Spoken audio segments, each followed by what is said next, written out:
بسم اللہ الرحمن الرحیم۔ حضرت داؤد علیہ السلام کی قوم بندر بن گئی۔ انہوں نے اللہ کی کس حکم کی نافرمانی کی؟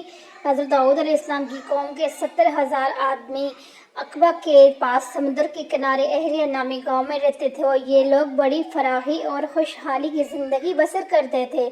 اللہ تعالیٰ نے ان لوگوں کا اس طرح کا امتحان لیا کہ ہفتے کے دن مچھلی کے شکار ان پر حرام فرما دیا اور ہفتے کے باقی دنوں میں شکار حلال فرما دیا، مگر اس طرح ان لوگوں کو آزمائش میں مبتلا فرما دیا کہ سیچردے کے دن بے شمار مچھلیاں آتی تھی اور دوسرے دنوں میں نہیں آتی تھی۔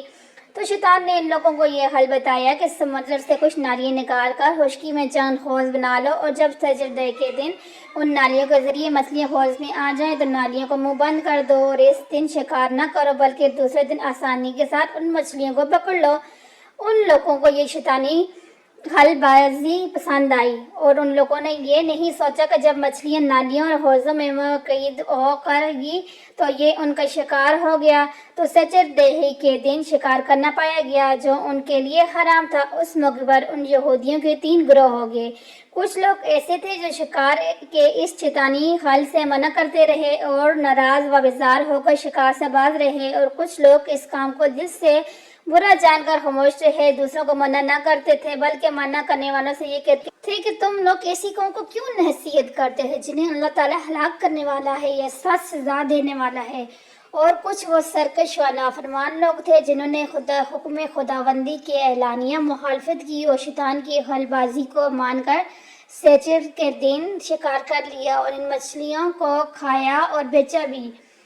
جب نافرمانوں نے منع کرنے کے باوجود شکار کیا تو منع کرنے والی جماعت نے کہا کہ اب ہم ان مصیبت کاروں سے کوئی میل ملاپ نہیں رکھیں گے۔ چنانچہ ان لوگوں نے گاؤں کو تقسیم کر کے درمیان میں ایک دیوار بنا لی اور آمد و رفت کا ایک الگ دروازہ بنا لیا۔ حضرت داؤد علیہ السلام نے غضبناک ہو کر شکار کرنے والوں پر لعنت فرما دی۔ ان کا اثر یہ ہوا کہ ایک دن خطا کاروں میں سے کوئی باہر نہ نکلا تو انہیں دیکھنے کے لیے کچھ لوگ دیوار پر چڑھ گئے تو کیا دیکھا کہ وہ سب بندر کی صورت میں مسخ ہو گئے تھے۔ اب لوگ ان مجرموں کا دروازہ کھول کر اندر داخل ہوئے تو وہ بندر اپنے رشتہ داروں کی پہچانتے تھے اور ان کے پاس آ کر ان کے کپڑوں کو سونگھتے تھے اور زاروں قطار روتے تھے، مگر لوگ ان بندر بن جانے والوں کو نہیں پہچانتے تھے۔ ان بندر بن جانے والوں کی تعداد 12,000 تھی۔ یہ سب 3 دن تک زندہ رہے اور اس درمیان کچھ بھی کھا پی نہ سکے بلکہ یوں ہی بھوکے پیاسے سب کے سب ہلاک ہو گئے۔ شکار سے منع کرنے والے گروہ ہلاک سے سلامت رہے، اور صحیح قول یہ ہے کہ دل سے برا جان کر خاموش رہنے والوں کو بھی اللہ تعالیٰ نے ہلاک سے بچا لیا۔